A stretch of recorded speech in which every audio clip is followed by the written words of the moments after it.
What's up, guys? This is TJ Tassone, mortgage broker, owner of Tatum Capital. Today I'm going to talk about home mortgage loans 101, so just basic questions for your average first-time home buyer. And as always, feel free to reach out to me with any questions about what it's like living in Colorado or questions specific to qualifying for a mortgage. And as always, please like and subscribe to my content as I come out with new videos every single Friday. I want to make sure that you have access to everything as it comes out. And then what we'll talk about is we're going to go through basic questions and we'll go from there. All right, guys, so for home mortgage loans 101, I'm going to talk about very simple basic concepts for the first time home buyer who has no idea what a mortgage is, what the process looks like. So I'm going to ask a couple questions and I'll go through them individually. So what is a mortgage? So a mortgage is a loan specifically used to buy real estate. Okay, so you could have a loan for cars, you could have credit card loans, you could have installment loans, but a mortgage is specifically a loan to purchase a house. Okay, now what are the components of a mortgage?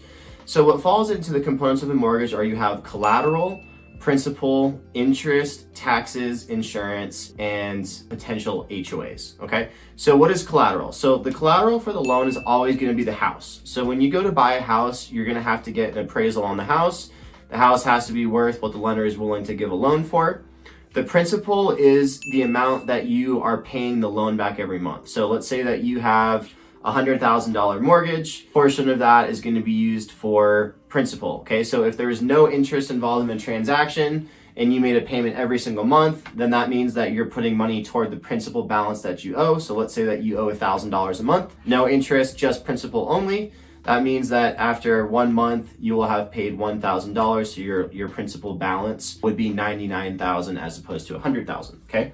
Now, unfortunately, mortgages do not have just principal payments. There's always going to be some form of interest involved. So the way interest works is it's calculated on the total balance amortized out over the course of 30 years. So when I say amortized, I mean you make a monthly payment, a portion goes to principal, a portion goes toward interest, and over the course of the 30-year term or whatever, 15-year, 10-year, 20-year term that you have, every time you make a payment, you're making the balance go down little by little, and interest will also be going down as well. Okay, so interest is calculated based on whatever your interest rate is. And then, so for example, let's say that you had a 4% interest rate. You would take 4% of what your total balance is, and that would give you, a good idea of what your interest is going to be per month. And then you basically multiply that over the course of 30 years. So that's a good example of how the interest works. Now, property taxes, when you buy a house, unfortunately, there's taxes on the property, so you're gonna have to pay taxes for the property. And then for insurance, the lender has to make sure that the house is insured to protect against fire, theft, things like that, just to make sure that the house and the loan are protected.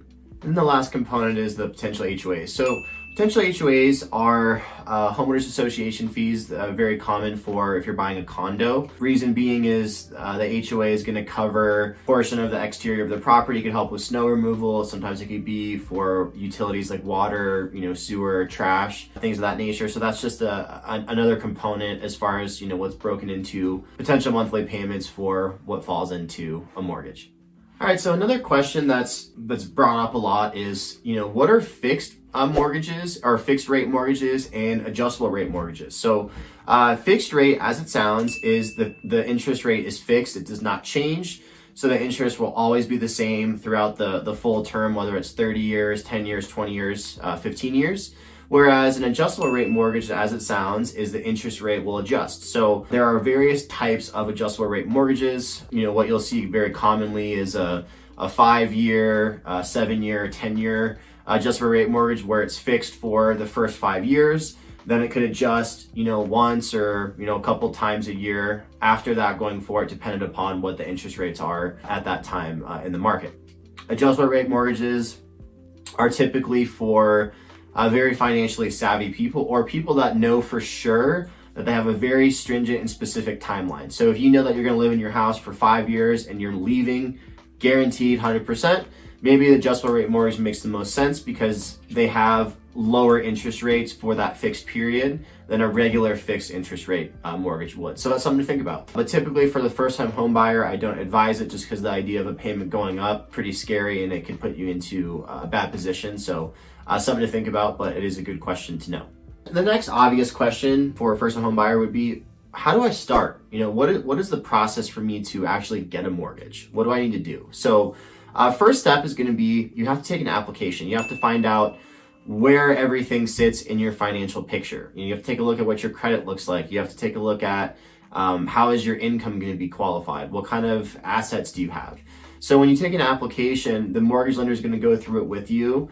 Typically, you're going to look at 2 years of employment history, 2 years of address history, and then take a look at credit, assets, and income. And once you've taken an application, you're basically telling the person who's doing your loan all those things I just suggested: employment, credit, assets, and income. Then you're validating it with paperwork. So they say, I'm a salaried person. Then you say, well, here are my pay stubs, here are my W-2s, and take a look at bank statements, things of that nature. Once you provided all the paperwork to validate what happens in the conversation, then you get what's called pre-approved. So pre-approved means the lender has reviewed all of your financials, they've looked at your credit, they've run you through an automated underwriting system, and they've verified that you have the ability to buy a house up to a certain threshold. So that is really the kind of the big step, but that's what you do when you're starting the process. Then after that, once you're pre-approved, you have an idea as to how much money will I need for the transaction. So in other videos we talk about, depending upon the loan type that you have, whether it's a conventional loan, an FHA loan, a VA loan, or a USDA loan, the down payment amounts can change, right? So you could have 3% for a first-time home buyer for a conventional loan, or you could have 3.5% for FHA loan. If you're not a first-time home buyer, you could be doing 5% for a conventional loan, and then VA and USDA loans don't actually have down payment requirements. They have a funding fee and a guarantee fee. So for first-time use of your VA loan, it's a 2.3%, which is financed in or basically added to the loan amount. And then for the USDA, you have what's called a guarantee fee, which is 1%, which is also financed in. So those are some basic things to think about. When you're looking at getting into the home buying process, it can seem pretty daunting as there's a lot of potential steps and things that you have to do, but really just have to ask yourself, the basic questions. What am I concerned about? Am I excited? Is what I'm doing the right situation for me? And do I have the right savings? Do I have an idea of what a mortgage is? Do I understand what is goes into a payment? So those are all things to think about. As always, I always appreciate you guys watching my videos. And if you ever have any feedback about things to learn about, things for me to talk about, being in Colorado as a whole, or mortgage specific questions, I always appreciate the feedback. And as always, feel free to like and subscribe as I come out with videos every single Friday. So I always want to make sure that I'm giving you guys up-to-date information and content. So I really appreciate you. Have a great day. Thanks. Bye.